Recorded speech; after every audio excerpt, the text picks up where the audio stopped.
Well, good morning, good afternoon, good evening, whatever time it is, wherever you are in the world. Thank you for joining me for episode 32 of A Voice from the Ever-Change meditation program. This is the Sunday edition, Sunday, April 26th in Thailand. I guess some places it's still Saturday, the 25th. But on Sundays, at 1 p.m., I offer a Q&A session. So it's a bit of a departure from the usual A Voice from the Ever-Change structure. I will be guiding a meditation, but then rather than reading a poem and a commentary from the book A Voice from the Ever-Change, I'll be answering some of the questions that I got messaged over to me over the week. Now, I got several questions this week, so thank you for that. I really appreciate getting those questions. And by the way, if you have a question, but you're a little hesitant to send it over, you can send over your questions as an act of generosity. Having faith or having confidence that there are other people who are probably watching who might have a similar question. And so when they hear their question answered in this format, maybe they didn't know how to crystallize it, or they didn't have the confidence to send over the question. You'll be answering, or you'll be helping them get their questions answered as well. So consider it an act of generosity when you send over your questions in that way. I probably will do an extra Q&A session this week on Wednesday. That's my plan.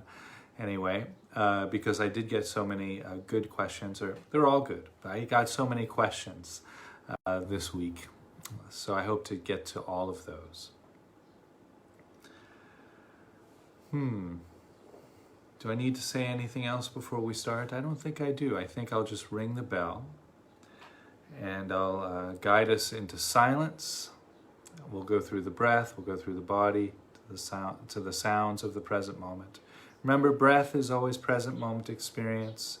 Body, sensations, always present moment. Sounds and silence, always present moment experiences. So coming into the present moment in this way, and then I will address some of the questions that have been sent over. So enjoy. I hope you find this both entertaining and beneficial.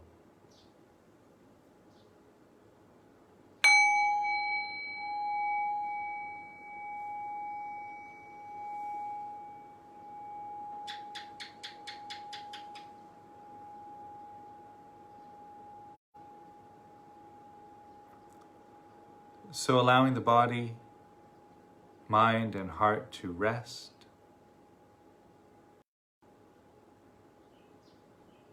And coming into this present moment experience.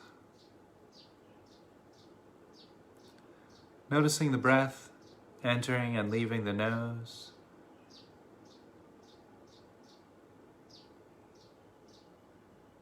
You might notice the breath touching the back of the throat. There might be the sensations changing from cooler to warmer at the nose and the back of the throat as you inhale and exhale.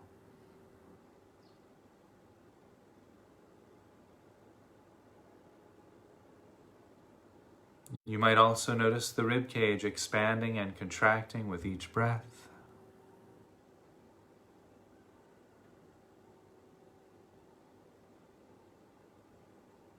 There might be sensations arising as the abdomen rises and falls.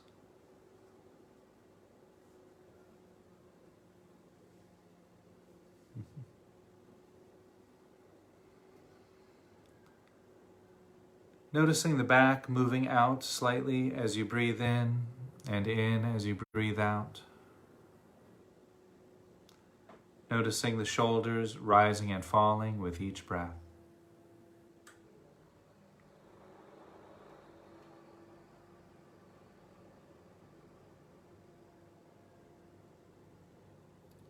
You might also notice the body straightening up slightly on the in-breath and leaning forward slightly on the out-breath.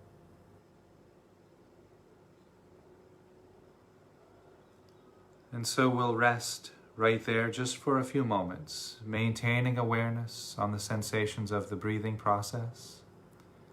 Sensations arising from the nose, the back of the throat, the chest and shoulders and back and abdomen, and any other sensations that you might notice arising as a result of the breathing process.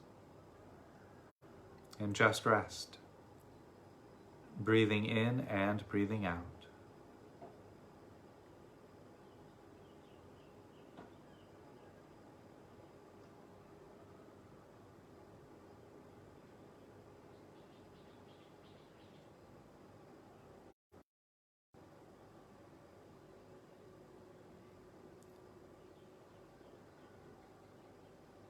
And if at any time you become distracted by thoughts, you can label thoughts with the word thinking, which will allow the thoughts to go, and you can gently return back to the present moment experience.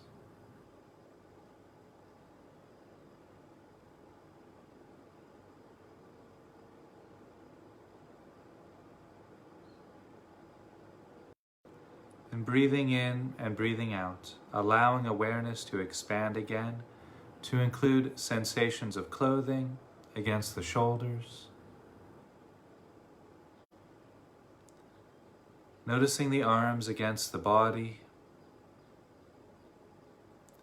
the hands resting against the body or touching each other.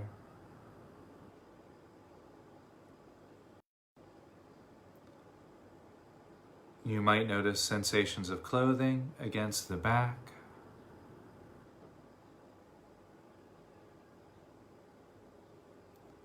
the weight of the body against the chair or cushion, mat or floor.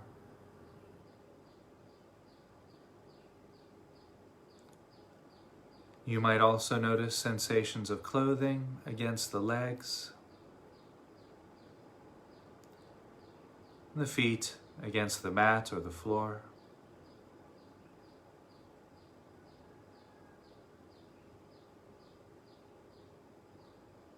There might also be sensations arising from the back of the neck and the sides of the neck. You might notice sensations arising from the back of the head and the ears.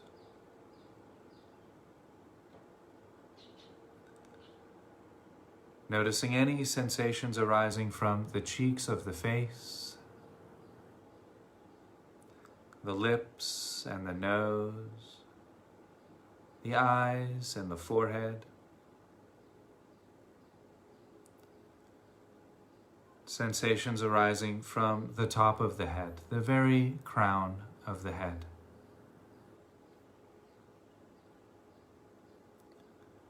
And so we'll rest right there just for a few moments, maintaining open, spacious awareness on the sensations of the breath, from the nose to the abdomen to the nose, and sensations arising throughout the body, from the top of the head to the bottoms of the feet.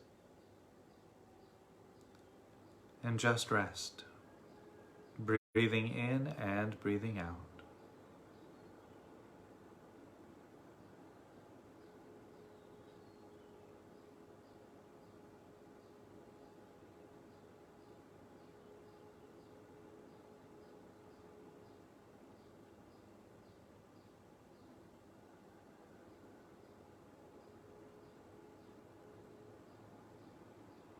And if at any time during the meditation you become distracted by your thoughts, simply labeling those thoughts with the word thinking will help the thoughts to dissolve, and you can gently come back to the present moment experience.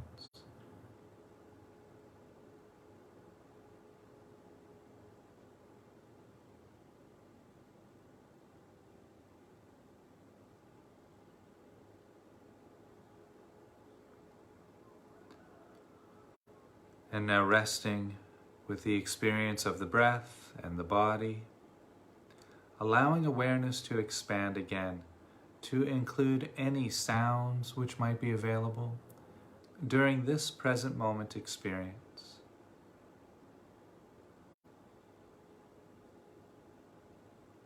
Not focusing on any one sound in particular, but noticing the entire field of sounds. Hearing all of the sounds all at the same time.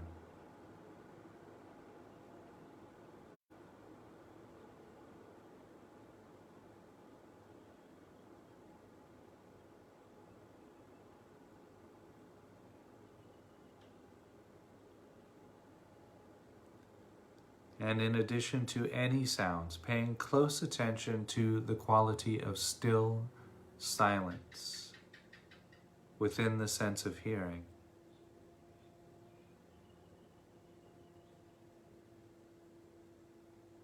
When we listen to that still silent space, we might notice how that silence seems to surround the present moment.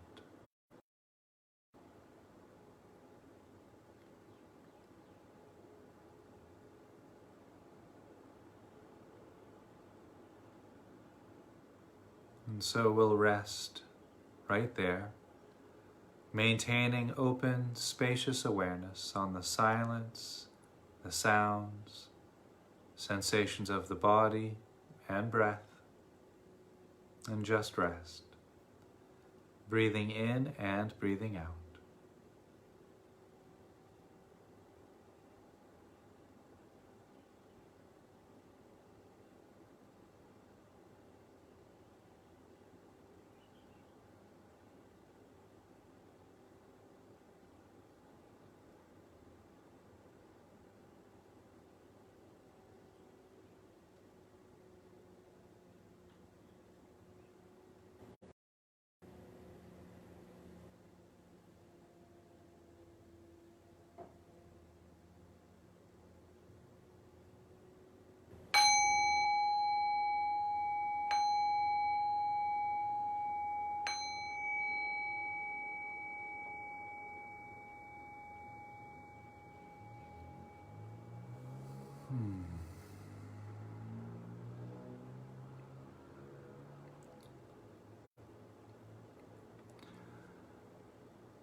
So as I was mentioning, I got several questions over the course of this week, and so I selected just a few that I would try to address. I don't know if I'll have time to get through all of them, but we'll see. Now, the first one that I received, and I am answering these in the order I received them, was on the topic of free will or fate. Is there free will? Is there fate? And this is kind of, well, at first it seems like a metaphysical question, right?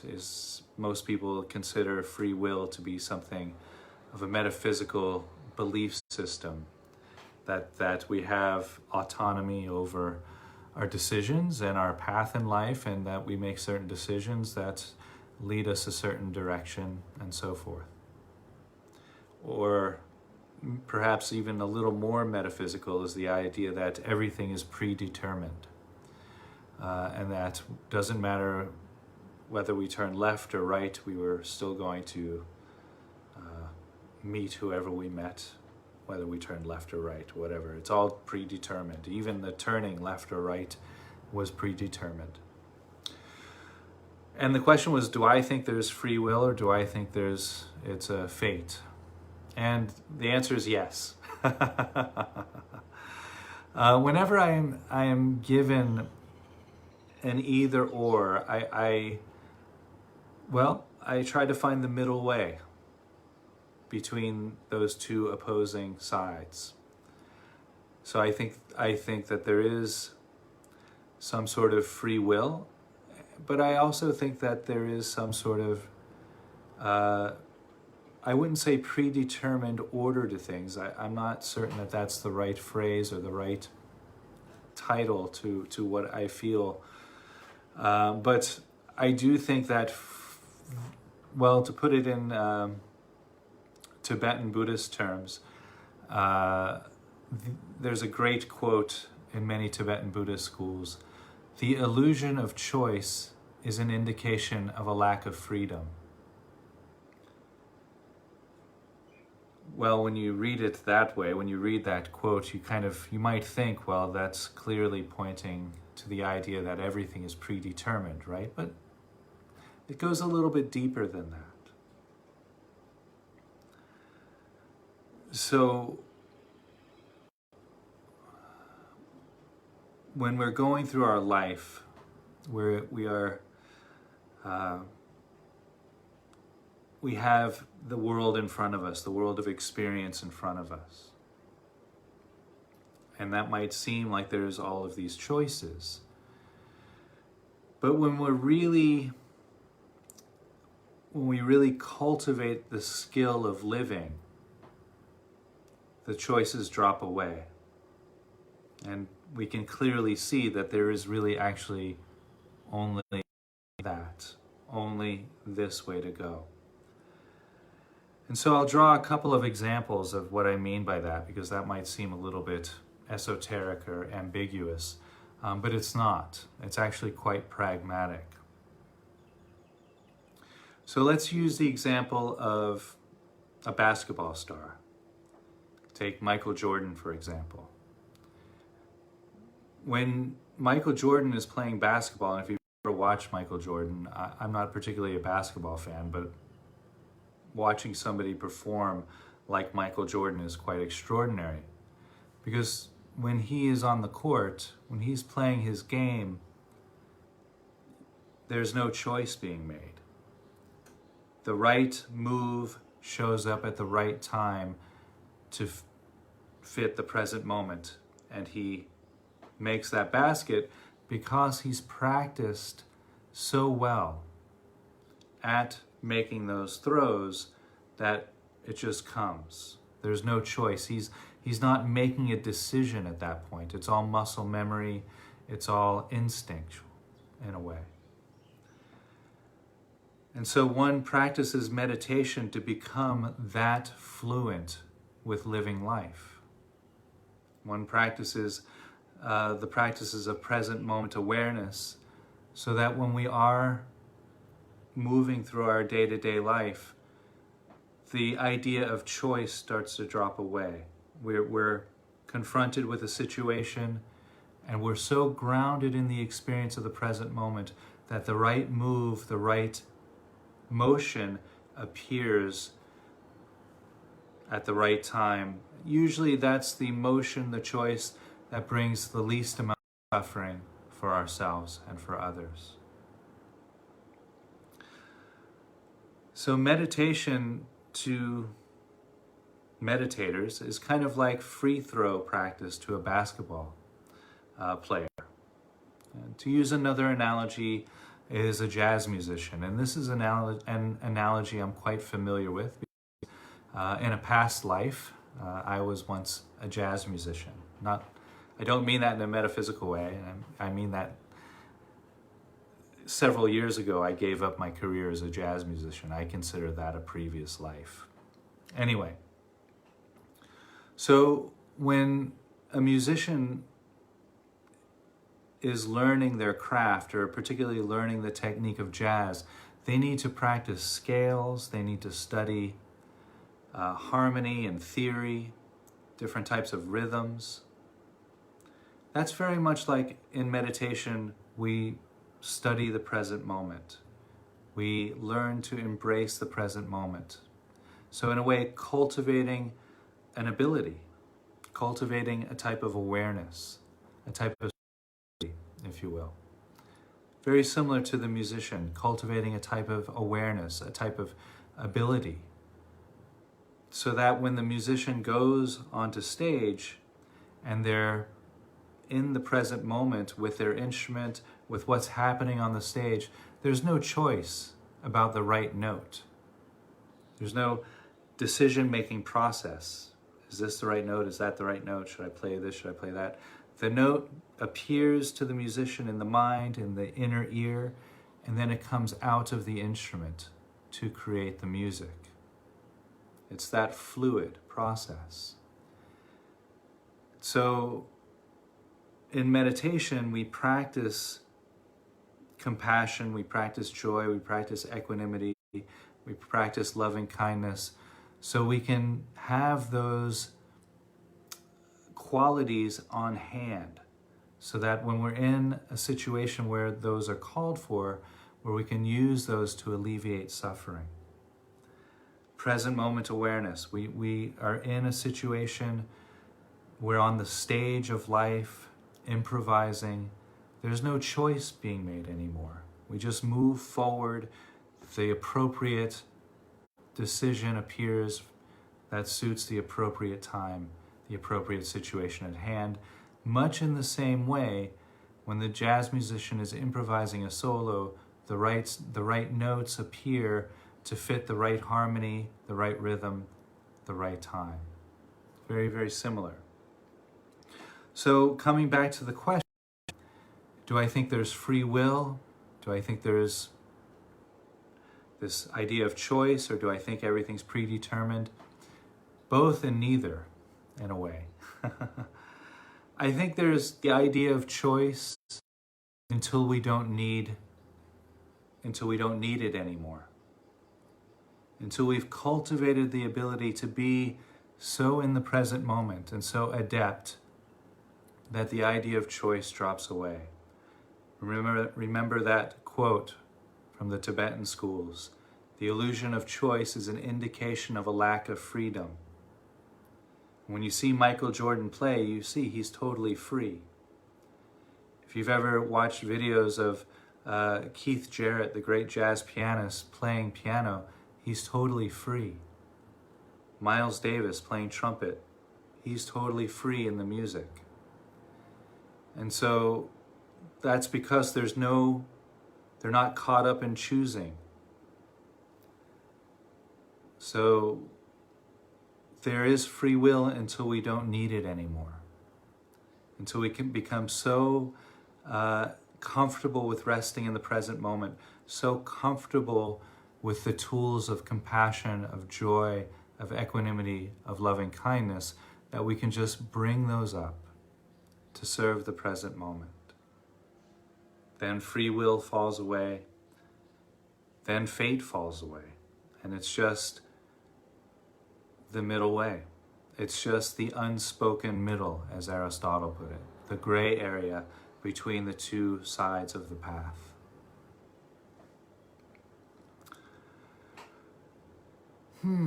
So I think that's all I want to say about free will, that question. Then I got, and we're gonna change gears completely. I got a question here about meditation practice itself and falling asleep during meditation.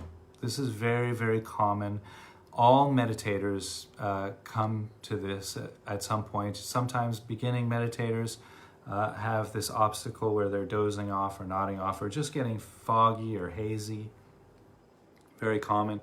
Even long-term meditators go through stages where sleep will be occurring. There's a great story of the Tibetan master, 20th century master Kalu Rinpoche, my teacher's teacher. And he was in this stage in his own practice where he was encountering sleep.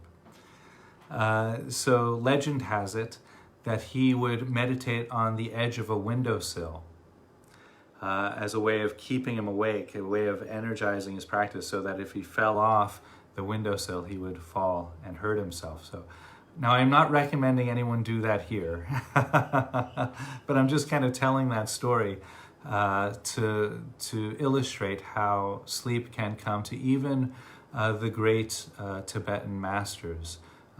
Drowsiness, sleep can be an obstacle.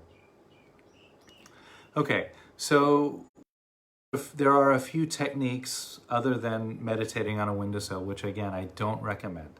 But there are a few techniques one can do to boost the energy back into the body, into the mind, into the heart during meditation.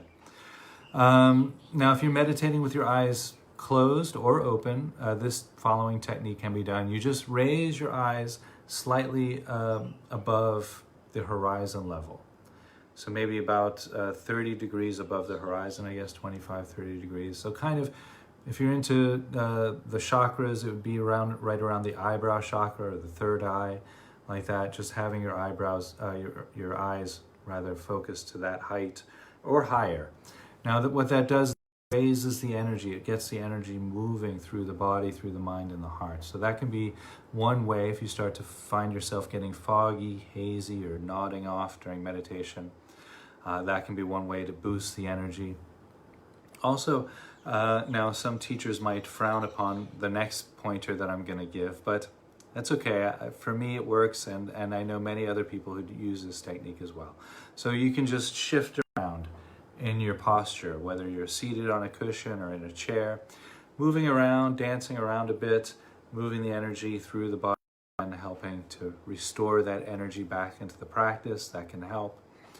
You can also bring attention and awareness to something outside of the body.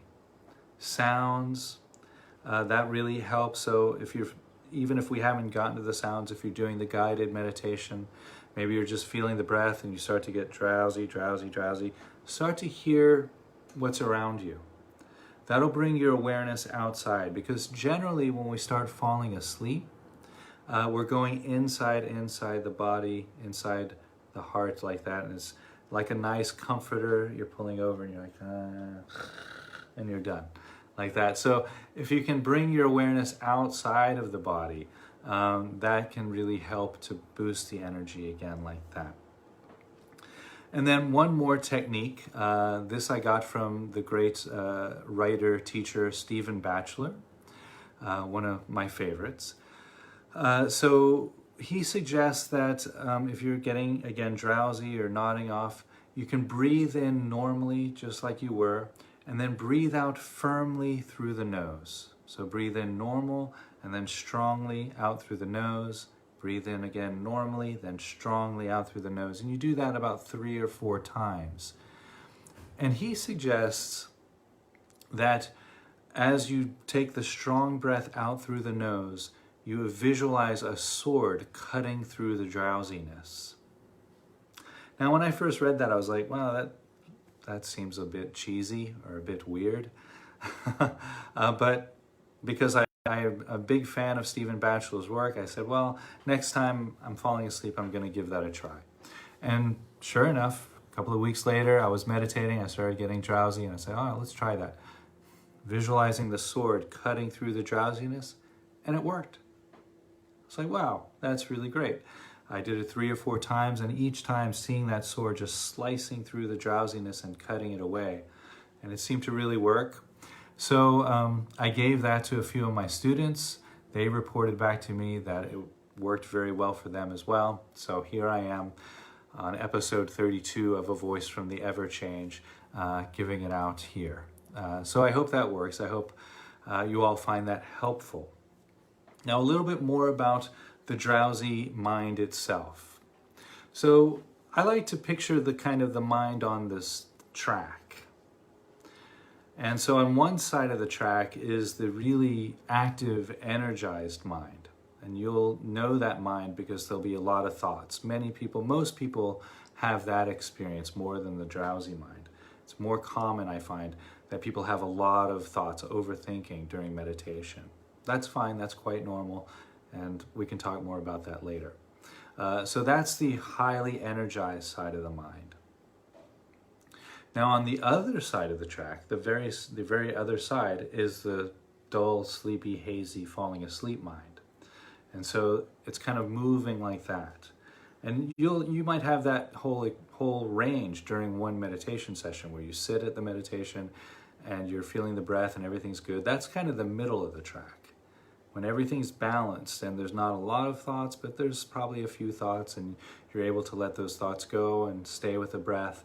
That's kind of the ideal area where we want to be in meditation, in between the two sides, the middle way, the middle of the path.